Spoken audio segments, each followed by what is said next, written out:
Nick, are you ready? I think our guest is on the line. I'm ready. Is this the one and only Cindy Williams? It was last time I looked. Oh, I am so excited for this. How you doing, Cindy? I'm all right. How are you guys? I'm doing great. And I can't wait for this. You know, it's moments like these when you get to talk to a person who you grew up watching and at times even having a crush on. It's such a great thing. Oh, thank you for the compliment. Yeah, and I was thinking too, like, back in the days of Laverne and Shirley, wasn't it like it was almost like in the generation before it was it Ginger or Mary Ann? But then in the late 70s, early 80s, it was Laverne or Shirley. Our Boo Boo Kitty. You know what? And I had that question too. Whatever happened to Boo Boo Kitty?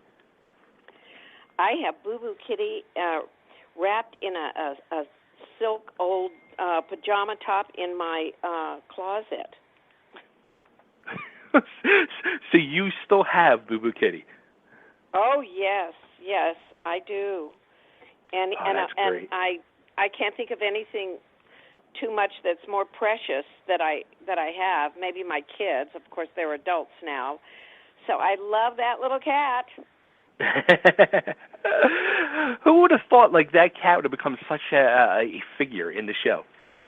You know, I have no idea. Isn't that something? And that was just, it came out of it was during a run-through on the show, and I forgot my line, and we were supposed to be cleaning the house, and my line was, Laverne, there are dust bunnies under this bed the size of grapefruit. And so she gave me my cue line. I went up. I couldn't remember the line. I didn't want to stop because the producers and writers were there watching this run-through. So under the bed there were all these props that the property master had stored, and among them was this black cat. And so I just said, oh, look what I found, Boo Boo Kitty. And that was my mother's cat. And well, it was my sister and myself, and when we lived at home, and it was my mother's cat, and Boo Boo. And we called her Boo Boo Kitty. And we got it from the Hanna-Barbera, my sister and I got it from the Hanna-Barbera cartoon, Hey Boo Boo. Remember that? No. Oh, yeah. No, Quick Draw McGraw. Yes, exactly. And so, yes. And so we named our cat Boo Boo, and so that was the first thing that came into my head. And the writers liked it. It made them laugh, and so they started writing this little this little stuffed animal into the show and imbued it with kind of a wonderful character. Of course, That's Shirley funny. thought he was alive. Shirley thought he was absolutely alive. What a show. What memories. That is so awesome. So you wrote a book now, Shirley I Jest. Yes, I did. And it's just it's just a bunch of fun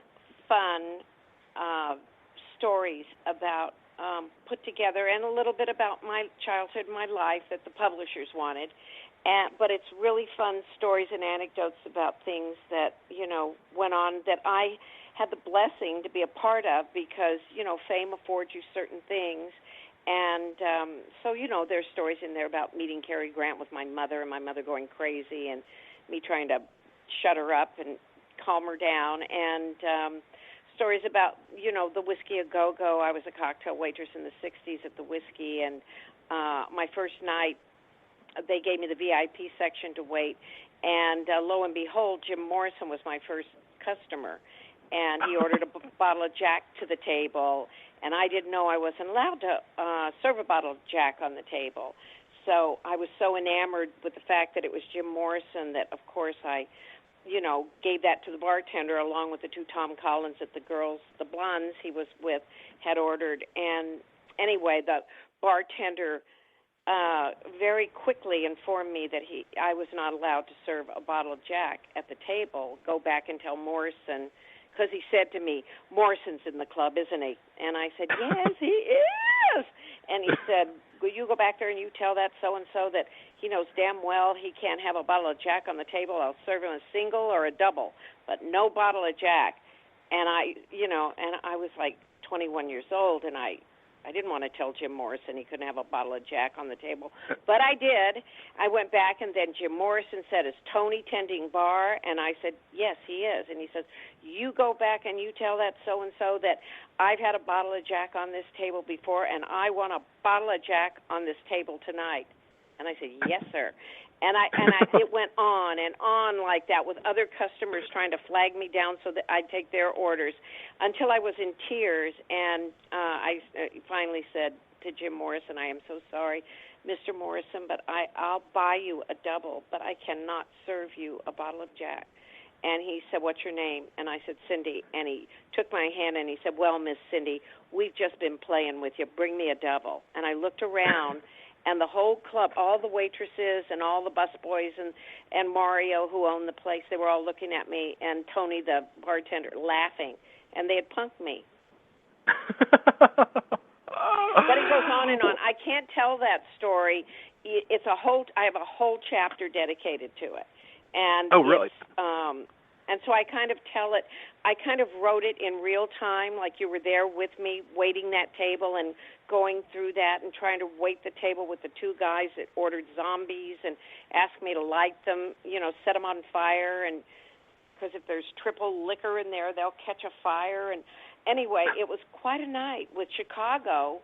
CTA was the band, and the Flying Burrito Brothers. You're way too young to know about them, but they were opening for them. And wow. It was all set to live music. Let's just put it that way. That is great. What a way to get broken in on your first night waitressing at the whiskey, right? Oh, but I had waited tables. I was a seasoned pro because I come straight from Ye Piccadilly Deli. I had quit my job there.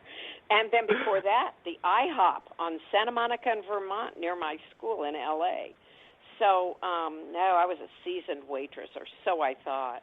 But anyway, I tell that story, and it amused me, so I put it in the book. And these are all stories only made to, my full intention was that when the reader puts the book down, there's a smile on their face, and maybe I've made them laugh out loud a couple of times. And I didn't want to throw anybody under the bus or like take up issues, or there's nothing political or anything about this book, just pure fun. That's the way it should be.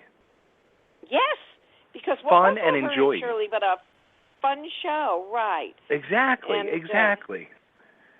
So that's in the keeping of that kind of mirth. That's sort of the flavor that I intended for the book to have, and I believe I succeeded with that. But anyway, is this something you've been wanting to do for a while? Is write this book? No, someone asked me about 10 years ago if I had any interest in writing a book, and I said, well, not an expose or anything or gossip, but I would love to write just little anecdotes and stories about my life. And so they were in for it, but it took 10 years to convince a publishing house, that was a viable little piece of work that people would, right. Pick up and read and like, and they do. I mean, I've had somewhat of a little successful run with it. It's only been out since May, but and the pictures are worth the price of the book because there's some really fun pictures in the book. And you probably don't have the book there, but want me to read you some of the quotes my friends put, the blurbs? Sure. You'll like these.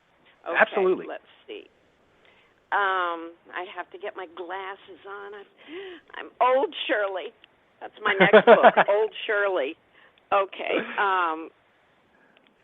All right. I'm going to read you.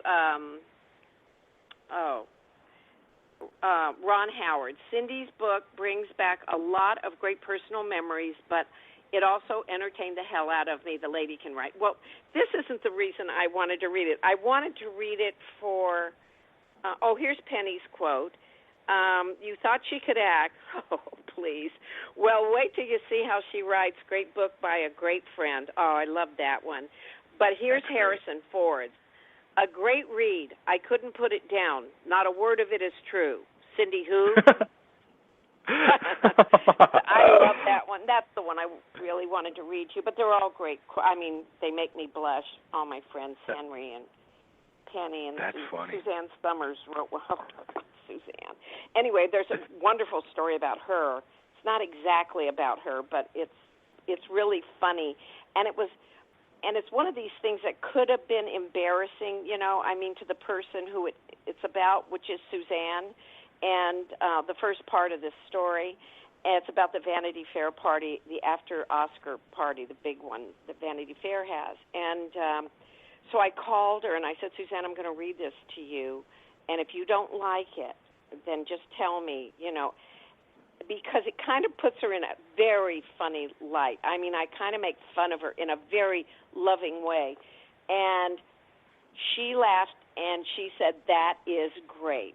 And she wanted me to add one little thing to it. And then she reminded me of stuff that we'd done in American Graffiti about me picking her up, me and the kid who drove the station wagon, because there's a big chapter about American Graffiti in here, and this wonderful night, and I totally forgot about it. And then she told me this terrific story about how she had practiced. Have you ever seen American Graffiti? Many years ago. Okay. Well, she has one line in it, Suzanne, where Richard Dreyfuss pulls the car up next to her white T-Bird, and she turns to him and she says, I love you, through the window, right? And that's he goes crazy for the rest of the movie over that. And so she told me she'd practiced it. I love you, I love you, I love you. And in the mirror and all different ways, she said she must have said the line 1,000 times. And when she got to the set that night, they were ready to shoot, and George Lucas comes up to her and says, oh, roll your window up. I just want you to mouth this. And it became iconic that she mouths it. It's even, saucier. It's even more sexy because she rolls the window. He wanted it through the window, and she just mouths it to him. So anyway, it became an iconic memory from that movie, an iconic moment in that film. Anyway, I'm babbling on. That's all right. Now, did you talk to Penny at all before you wrote the book about that you were going to write it? Oh, yeah. What are you going to write? And I said, well, that story you stole from me about when we were in France and the graveyard. Anyway, you'd have to read the book. And then I said, I'm getting into none of the stuff about the show and and the screaming and yelling and everything. And she said, you're the nice one. Anyway, I said, there's nothing in here. Nothing in this, and I read her. I said, "Here's the worst thing I say about you," and we were writers together before we were on Laverne and Shirley, and I read this part where it was the first day we went into our office together, and in the office there was a big, beautiful desk with a gorgeous big armchair behind it that swiveled. It was a leather armchair, swiveled, and a tiny little chair in front of it. And, just a tiny little wooden chair in front of it, and then there were, lamps to the left and a couch and everything. Well, the minute we go in, Penny goes directly behind the desk, throws all her writing material down on the desk, sits in the chair, and puts her feet up. And I'm just, before I can even take a breath. So I look around, and there's this little chair in front of the desk, and I go, okay, I get this picture, and I sit down in the chair, and that's how we wrote the whole time. But it was funny to me, so I read that part to her, and I wrote it better than I tell it, mind you, and she laughed, like Suzanne laughed at her. She laughed at herself. So that made me happy. Well, that's good. Now, have you guys remained close over the years? Oh, yeah. Yeah. I see her all the time, and, last time I went over to her house, she she keeps her room at about sub-zero temperature. Don't ask. Everybody, she has coats, like down-filled coats that you wear when you go into her room, and she has this television I know she doesn't mind me telling this, she has a television the size of a wall, and it's quite something. So last time I went over, I said, good God, it's freezing in here, and I didn't bring my coat. Where's her coat? And she goes, grab the bathrobe behind the... So I put a bathrobe on, and I'm sitting there, and I go, what are we watching here? And she said, it's the NBA picks. And I said, oh, my God. Are they through them yet? Are they finished? She goes, they just began. And I said, okay. And so I watched it for like 2 minutes, and she was hypnotized. She couldn't take her eyes off the screen. I go, well, he's tall, and he's tall. And and they're all like, anyway, I left. But I was spending the weekend over there, and for my book, because I had a book signing up in L.A., and okay. And so I just, we're really good friends. I see her all the time, and I'm very happy about that. That is great, though. I mean, you guys, it's like you really were like sisters. The relationship, and you were able to tell on the show how close you guys really were, and all these years later to have remained close. That's great. We were like intrinsically close from the first time we met each other, and it's true. And you're the first one that said sisters, but it's true. And we're very much alike and very, very different, and that's part of the reason the show worked too, because there was something for everyone, And no matter what was going on, when we hit that stage or rehearsed, we were always of like mind, and we always agreed that the audience was our first. We were loyal to them first and foremost.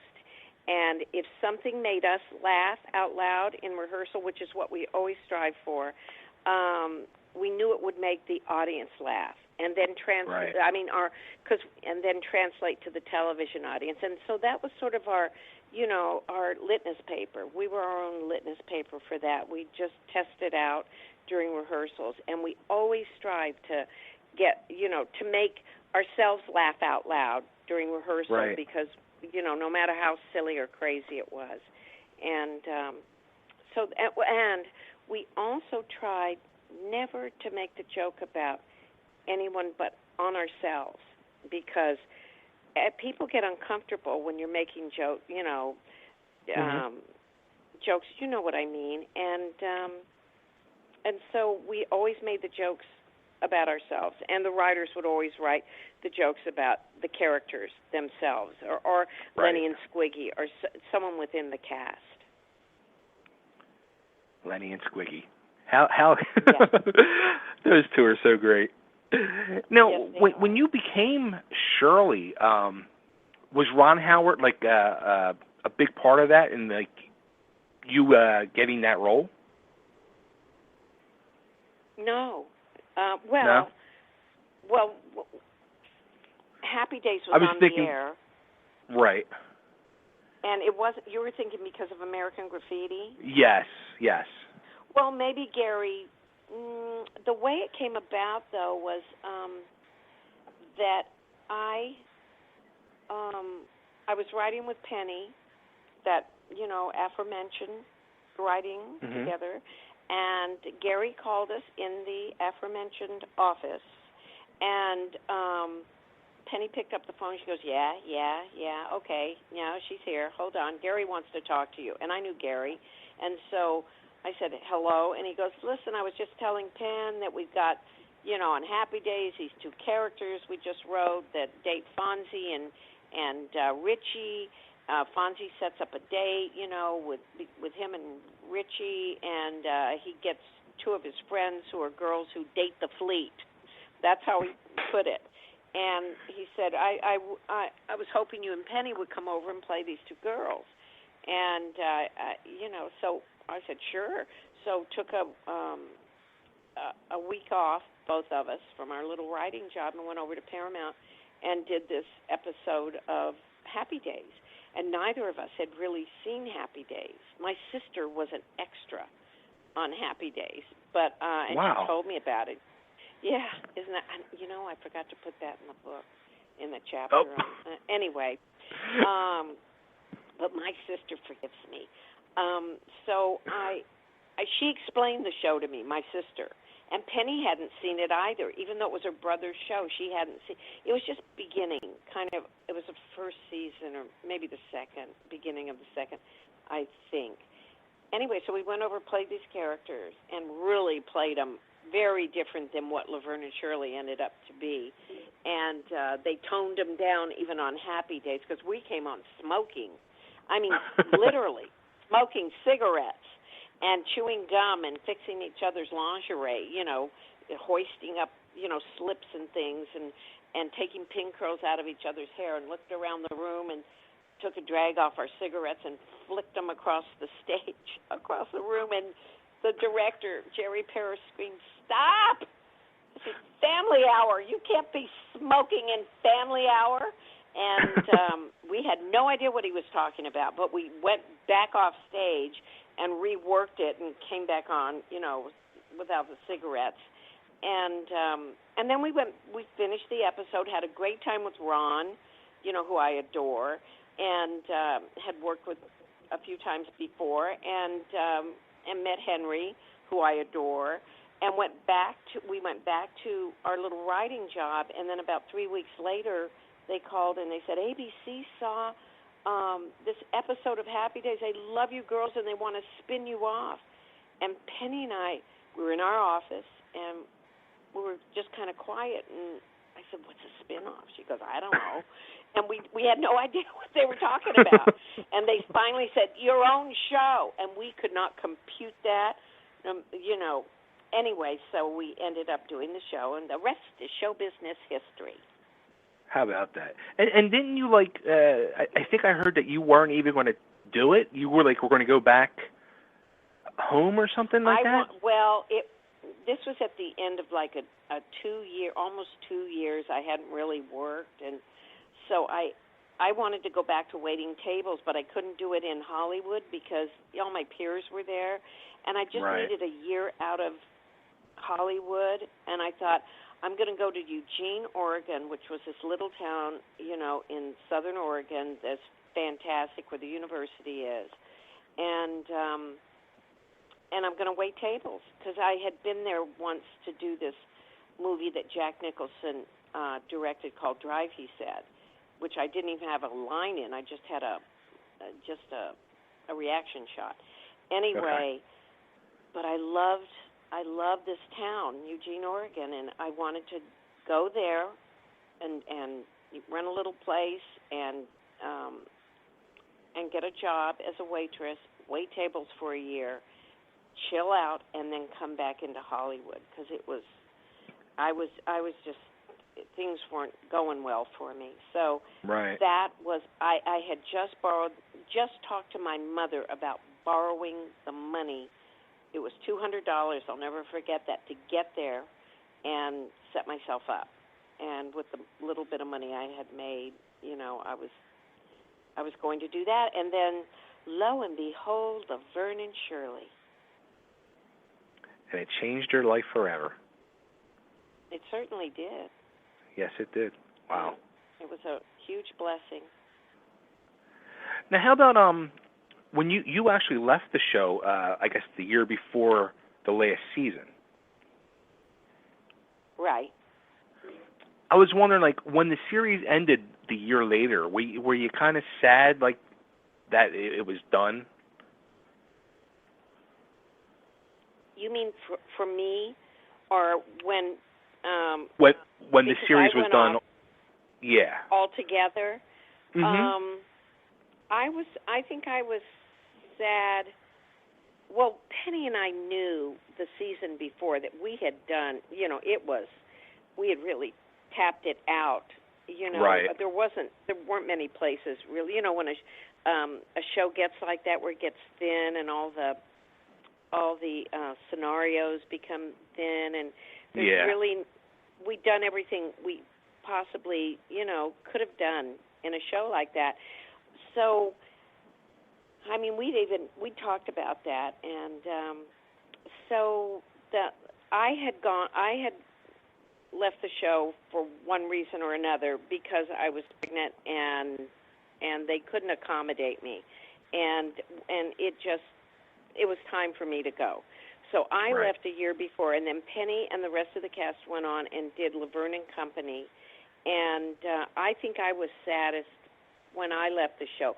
But to tell you the truth, it was like this whole other life adventure because I was starting my family, so I was really focused on that, and I didn't have time to. But when I think about, and I'm so close to everybody now that it's difficult to think of a sadness, because when I think about all of them, Leslie Easterbrook, Carolina White, everybody, David, Michael, I think, oh, they're right there. I'll call them. In fact, there was this autograph convention, and they had the cast of Laverne and Shirley, and we all came. And so everybody was there. And I don't think Michael was there. No, but Carolina White, who played Rosie Greenbaum, and Leslie Easterbrook, who played Rhonda, and Penny, myself, David, Eddie Mecca. Yeah, we were all there.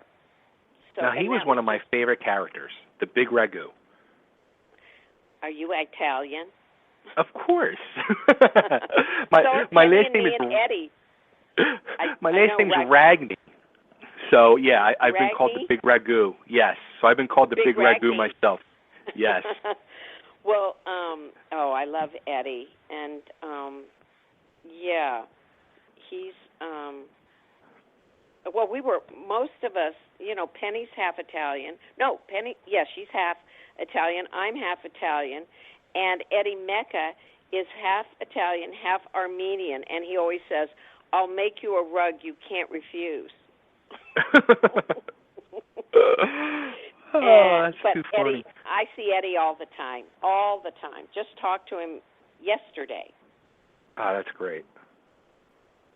That's great. So, you have lifelong bonds with these people that are still intact, which is a beautiful thing.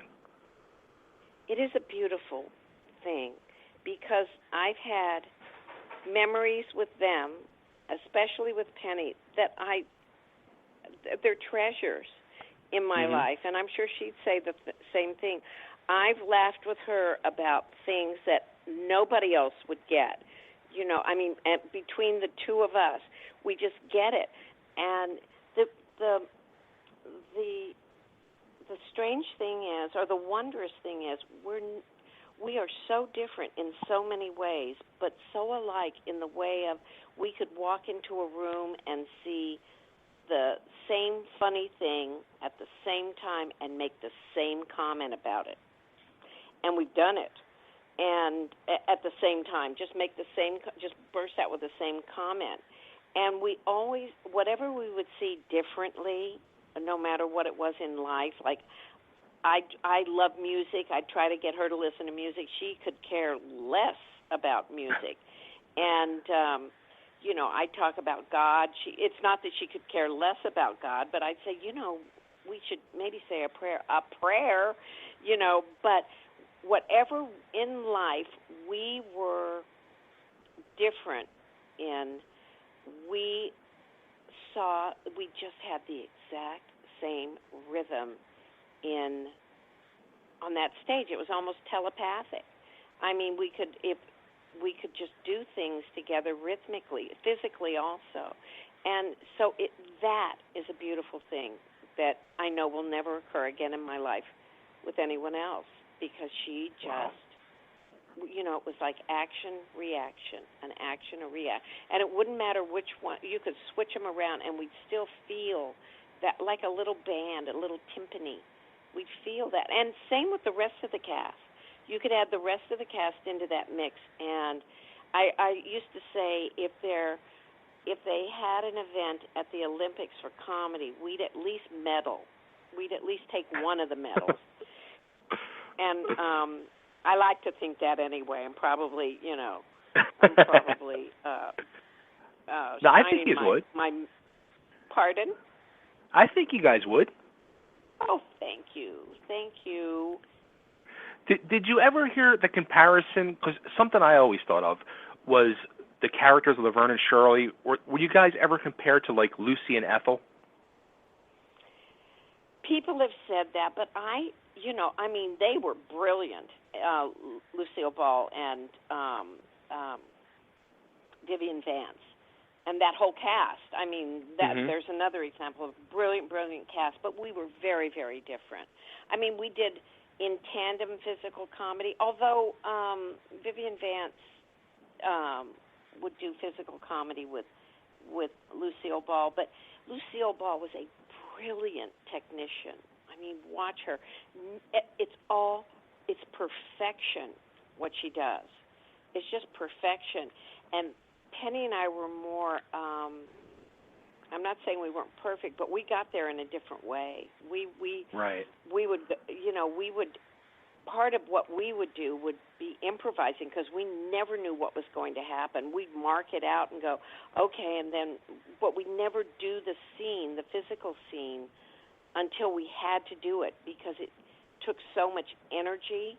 And so, therefore, there was a bit of a real spontaneity to it. I mean, for real, because we knew we marked it and knew, but it wasn't like ballet. It was more like interpretive dance or something. I mean, we knew what we were going to do, and we just went for it, and it would change. And so, therefore, we weren't technically perfect. Well, it seemed like it to us. Get that? You get that? Mm-hmm. Well, no, it came because it had to land on the beat. So because of that, it was perfect. But everything in between to get to landing on that perfect beat was different than it wasn't polished. Maybe I should say that. But the fun of it, because of that, there was a lot more fun infused into it. We had a lot more fun with it. We had so much fun with it because we weren't sure, because we were laughing inside ourselves, as we did it. So we knew we were taking the audience along with us. I don't know if that makes any sense, Jubei, but that was... It does. Now, how about, we had on a few months back Bob Zamuda when he was promoting his latest book about Andy Kaufman being alive. Yeah. Uh-huh. And you're mentioned in the book, and it says about how when it came out that Andy had passed away, you had started laughing or something and said to your husband, this is one of Andy's jokes. Right, I did. I have a whole chapter on Andy in my book called Mirthful Mouse, and I don't know if I put that in there about his death. I think I end it when he asked me and Penny to mud wrestle him at the shrine. And but when he did, he had me go with him to some of the comedy clubs in New York and here, and he wouldn't tell me. He'd tell me what he wanted me to do and what the cue was to do it, like go-go dance behind him, but he wouldn't tell me what he was going to do. And so I just loved playing with him like that and getting up and at the clubs and doing that. And it was such a thrill with him because he was so funny and so unique. And he's a person that did it for the audience. He really did, but he did it all his comedy was directed for the audience to be involved in it one way or another and to laugh at themselves and look at themselves. And there was just such a genius. I mean, he was just a genius in that. To have been, able to, to work with him was It was just amazing. So I do have a whole chapter in my book about Andy. So do and you Bob's think in there too. Muda's in there too. He's mentioned in my book as much as I'm mentioned in his book. We'd appreciate that. Do you think Andy could be alive? No, Andy's up in heaven, and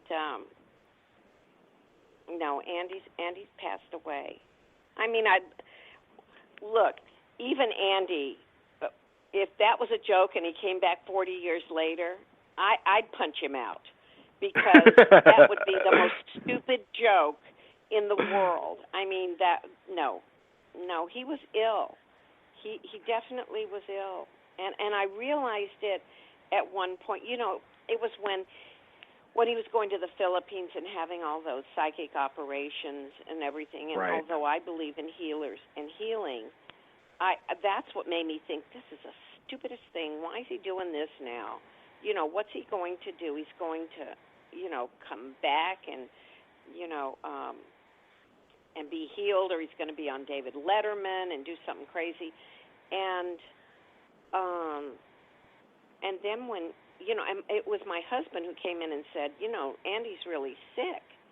And I said, hey, yeah, we'll see about that. But then when I saw the psychic healers and everything, there was something about it. And I remember someone had taken a photograph, and the look on his face, and I knew he wasn't joking. Wow. I knew he wasn't that it wasn't a joke. And that was when I realized it. And then when he passed, it was a terrible loss, and he was I just had the greatest time with him. It was a loss for people, because God knows where he'd be taking us for cookies and milk these days. Speaking of milk, the big thing on the show for Laverne was milk and Pepsi. Were you a fan of the milk and Pepsi? Oh, no. No. I kept saying to her, what is this stuff? Have a root beer float, but don't drink it. And she got that because she grew up in the Bronx, and all her friends were Jewish, and she went to Jewish camp every year. Her mother would send her to Jewish camp, and at Jewish camp, when you had your dinner, they never put the meat on the table with the milk. It's a respectful thing to the cow. I mean, that's in the Jewish tradition. You never drink the milk of the mother with the no. You never drink the calf's milk with the meat of the mother. I mean, it's just this, when you put it that way. Anyway, so right. She comes home at the end of summer, and her mother serves dinner and puts the meat on the table and gives her glass of milk. And she goes, no, take the milk off. I can't have the milk with the meat. And she explains it to her mother. So her mother says, fine, I'll save the milk for after dinner. Here's a Pepsi to have with dinner. And she would drink her Pepsi, and at the end of the meal, when her mother took the meat off the table, she would pour her milk into the residue of her Pepsi and drink it. Ergo, milk and Pepsi. Milk and Pepsi. It's kind of scary. Like 2 weeks ago, I was at a family party, and we were talking about my father, who passed away when I was very young, in 1974. And my cousin turned around, and we were talking about my father, and he said, your father's favorite drink was milk and Pepsi. I'm like, what? Like, I never heard anybody drink that beside Laverne on the show. I'm like, are you serious? He's like, milk and Pepsi. He loved it. He drank it every time we were together. And I was blown away by that. Wow. Yeah. Where did he get it from? Just as a kid, he started drinking milk? Or was it like the residue of a Pepsi float? Yeah, I don't know. Wow. I'm telling Penny that. She's not the originator. Or maybe she is. How about that? How about that? I love it. So I can't wait to get this. I have to get this book. Now, you do a big part of the show was the opening theme. How many times do people come up to you and ask you to recite the opening theme? Oh, please. Please. That was another thing that came from Penny. She we were doing all these setup shots that Gary was directing for the opening sequence of the show for the first season, and we went to the beer factory, we went to the New York Street, and on New York Street we did a bunch of setups, and at the end of the day, Gary said, Penny, teach Cindy that little dance you did, that little thing you did on the way to school with your friends. And so she taught me 1, 2, 3, 4, 5, 6, 7, 8, Schlemiel, Schlemazel, Haas and Pfeffer Incorporated. And this was a thing that she and her girlfriends would do. They'd lock arms and count the steps to school. And that's how they walk to school, 1, 2, 3, 4, 5, 6, 7, 8, and then do the little dance, Schlemiel, Schlemazel, Haas and Pfeffer Incorporated, and run, and then they'd start over again, 1, 2, 3, 4, 5, 6, 7, 8, Schlemiel, Schlemazel. So I said, well, I don't know if I can even pronounce these words, and she goes, just do it. And then she taught me the dance because we were losing the light, and we went through it once, and then I don't think I went up when I was supposed to, and then we did it again, and Gary said, great, and we took off, to do another setup, and everything was forgotten until, it became one of those iconic things from the show. That's funny. It's funny how these, little things, actually came out of your lives. Yes. Yes, they did, and I write another story about the set of Laverne and Shirley, how Penny and I, well, you have to read it, but for one reason or another, we had to run home, and the night before our first rehearsal, and get all our stuff from our rooms, our old bedrooms and stuff, to decorate the set with, because they'd put too many pretty things on the set. So we hid those and came back with stacks of old newspapers and old movie magazines, my grandma's old doilies that she had crocheted, and 45 records. You can see it if you look at the old set that she hammered into the wall, and pictures of our friends and stuff like that, and old stuffed animals and stuff. And she and I redecorated the set and got in a lot of trouble. But we said these girls wouldn't have all this pretty stuff and pretty wallpaper. You're going to have to make that look older, and wall-to-wall carpeting. These girls want to attain that. That's the fun of the show. That's their dream, to have wall-to-wall carpeting one day. And so it came up finally, and we had linoleum floors with scatter rugs, which was perfect. And they did take the wallpaper down, so it didn't look beautiful, and we had to get back all the tchotchkes we had hidden, and the furniture. We had hidden some furniture, too.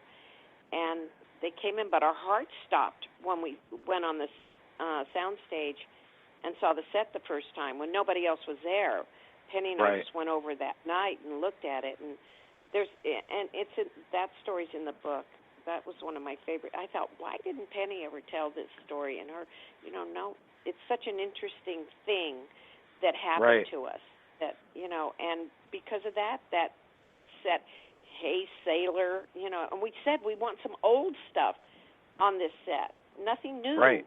These girls have borrowed furniture, or gotten it off the street or at the Goodwill somewhere, and we had to make our case for that.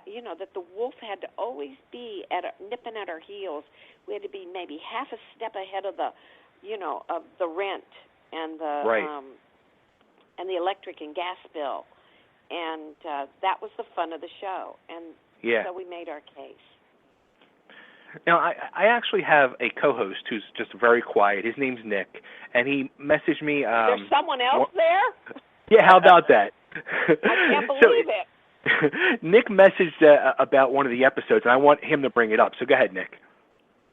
Well, I was just thinking, what do I remember? And I'm sitting back, and I'm a little bit younger, and I've caught a lot of the reruns and stuff. But the one thing that I remembered was there was an episode where I want to say it was Laverne's boyfriend, and he's a fireman, and he passes away. And I remember, I think Lenny and Squiggy were on the scene, and they didn't know how to break the news to her. And it was just, it's always stuck in my mind because it was so different than all the other episodes, and it was so well done that, here I am, 20 years since the last time I saw the episode, it was the first thing that popped into my head. That was Ted Danson, who played the fireman. And oh, wow. Every now and then, during a season, they would want to write a serious show. And so they'd take a stab at it. I was never a fan of doing that because it was so jolting, I thought. Although sometimes it was, they were really, as you said, Nick, well done. And, but yeah, we did do that show. We did The Slow Child about Mrs. Babish having a daughter who was a little slow, and we tackled that one. And we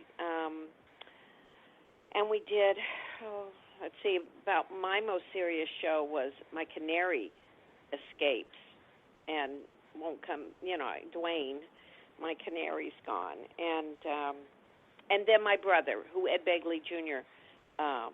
Played, and it was all around my father being an alcoholic, and me seeing him on the but those were some of the things we tackled, and Gary liked to write those every now and then, and he wrote them really, really well.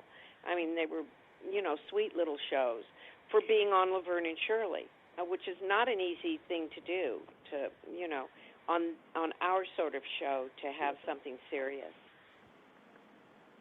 Absolutely, and that's exactly what made me remember it, is because it stuck out so much, and the content was just, even today I can kind of close my eyes and just picture the whole thing.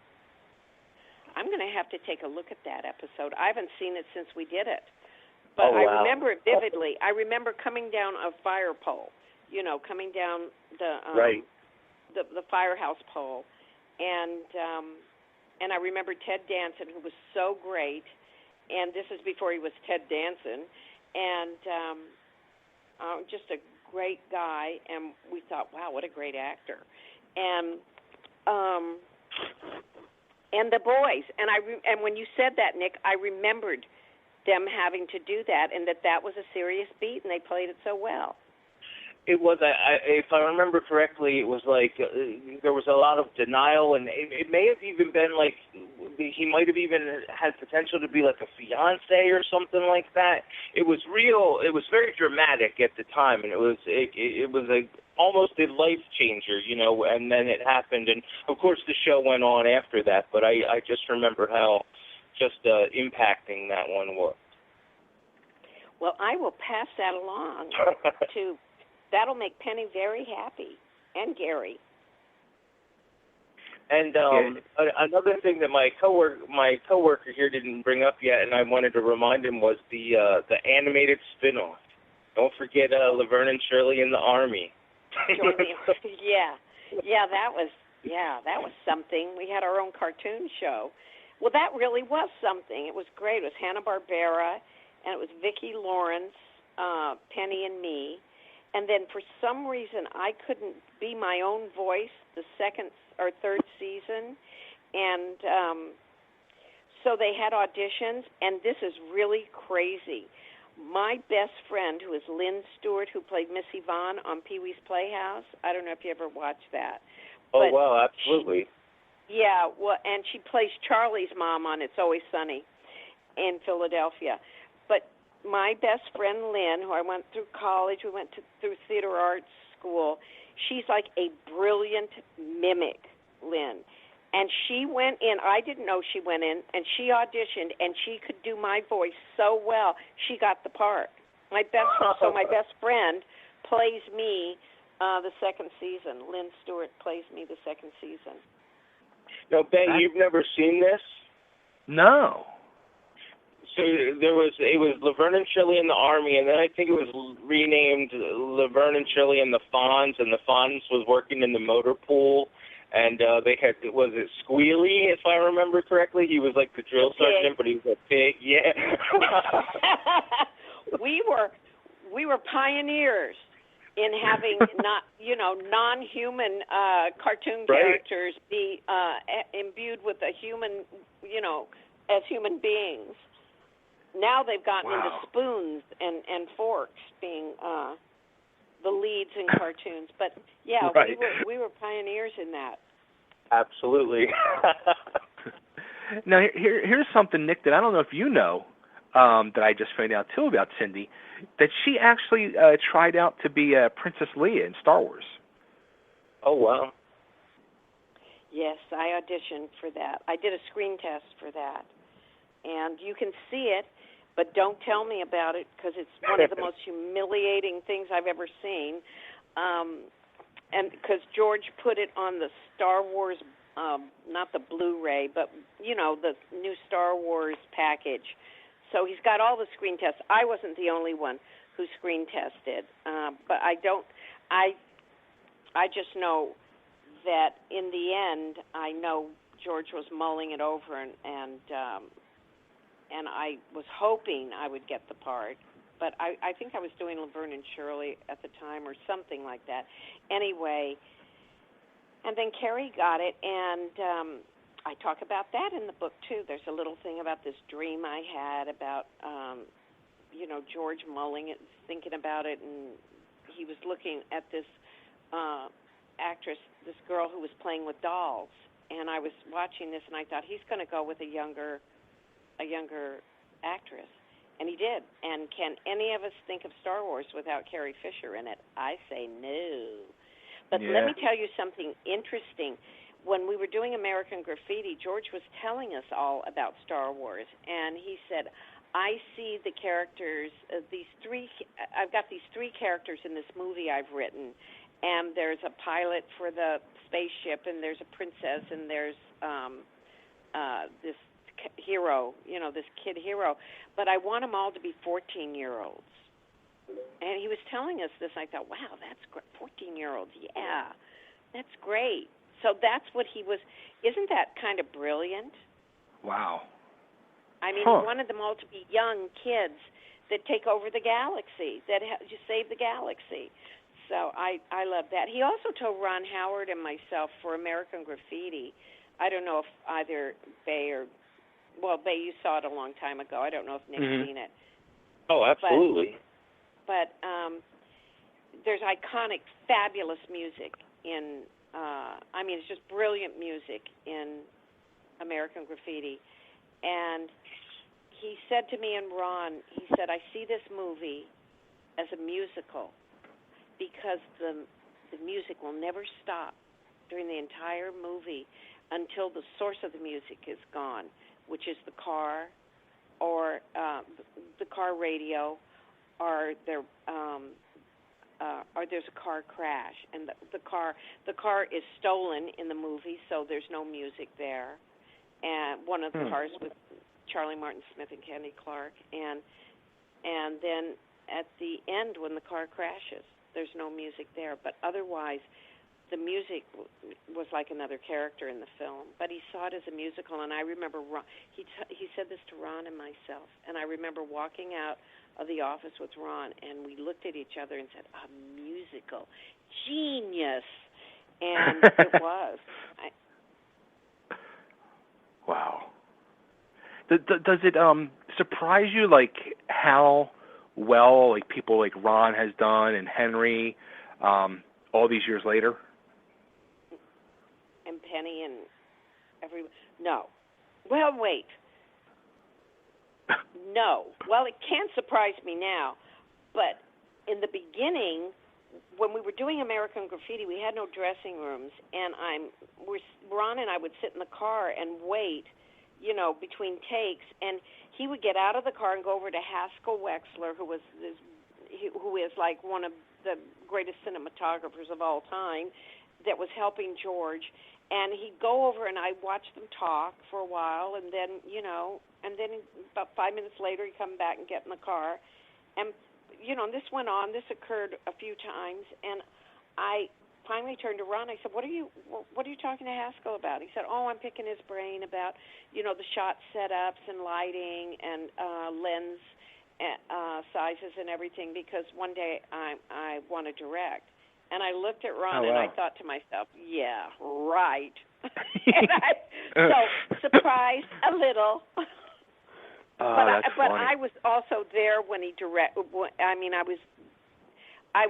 we were doing more American Graffiti when he did was directing Eat My Dust, which was his first movie for Roger. I think it was for Roger Corman. Okay. So I saw it like come to fruition to actually happen, and but he was always just intelligent, inquisitive, and just a really nice guy, and just ever so smart and creative. So if I had thought longer, you know, I wouldn't have been surprised by him saying that night. I wouldn't have questioned him at all. But he had just turned 18. What did I know? Wow. Oh, great times, iconic times, fabulous times. I've been truly blessed. So, all right, so the book is out. Where can everybody get the book at? Amazon.com. You know, they can go to Amazon and get it. That's unless Barnes and Nobles has it, and that's it. And then I'm in my car traveling around. I have many copies in my trunk, and I just travel from city to city. I'm just teasing boys. Now, you mentioned autograph shows earlier. Do you do them a lot? No, I did. You know what I did do a lot there was these beautiful car shows that they would invite the cast of American Graffiti to come to. So I got to travel all over America and Sweden and other places for these beautiful, wonderful car shows that Paul Lamette and Candy Clark and sometimes Mackenzie and Bo Hopkins. Remember Bo playing the leader of the Pharaohs, and all of us would, we'd all go to, and every now and then I do them now, and they're so much fun. Yeah, I love going to them. They're wonderful. The people are great, and it's America as America should be. That is right. Well, Cindy, I want to thank you so much. This has been truly an honor. It really has. Oh, it's been such a pleasure for me, Bay and Nick, and I can't thank you enough for having me on the show and letting me blather on like this. You can blather on any time you want on our show. You're always welcome. Thank you, my darling. It's just my Italian blood. Hey, can I get you to cut an ID for me before I let you go? This is Cindy Williams, and you're listening to Totally Driven Radio. I would love to. This is Cindy Williams, and you're listening to Totally Driven Radio. Is that what you want me to say? Yes, please. Okay. Tell me when. Go ahead. This is Cindy Williams, and you are listening to Totally Driven Radio. Awesome. Thank you so much, Cindy. Again, it's my pleasure. I can't thank you enough. No, thank you. Thank you for having me on. This has been so much fun. Thank you, guys. Thank you. Have a great night, and I can't wait to get the book. Thanks, Nick, Bay and Nick, and you guys do the same. Have a beautiful evening, or whatever time it is, wherever you are. You got it. Okay, bye. Bye. Bye.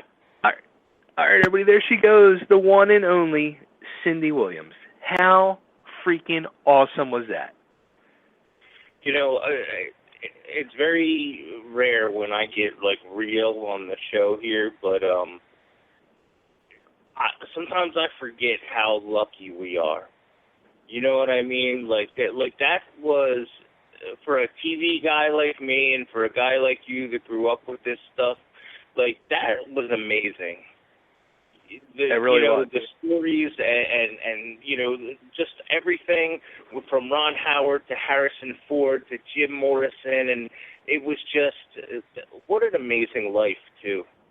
Yeah, Suzanne Summers, Andy Absolutely Kaufman. crazy. Wow. What? And she what was an so incredible sharp, person. dude. Like, she was so quick and so just absolutely amazing.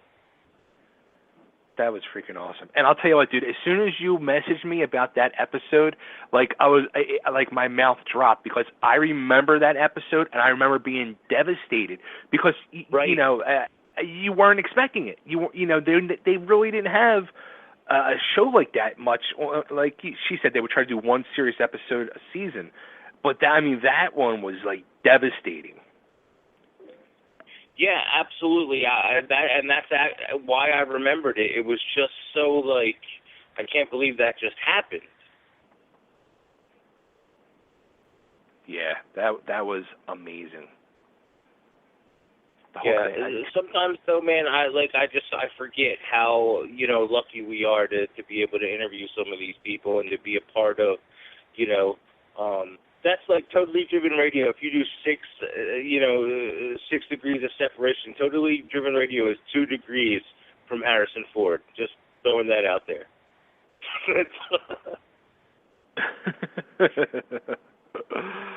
Oh, man. Wow. I'm speechless right now. I really am. Think of it, this month alone, between, Shirley from Laverne and Shirley and Ralph Malph, holy crap. Yeah. Come on, Potsy, where are you? Yeah. You son of a bitch. I'm going to tweet that bastard. Robbie wrist back on. This would be the month. Wow. Too funny, man. And I really want the book now. I absolutely want to read it. Oh, totally. Yeah, that's freaking awesome. Wow. All right, we got to take a commercial break. Let's take our first commercial break. We'll come back, and we have a laundry list of things to talk about. And, so stay tuned. We'll be right back. Hello, this is Kelly LeBrock, and you are listening to Totally Driven Radio.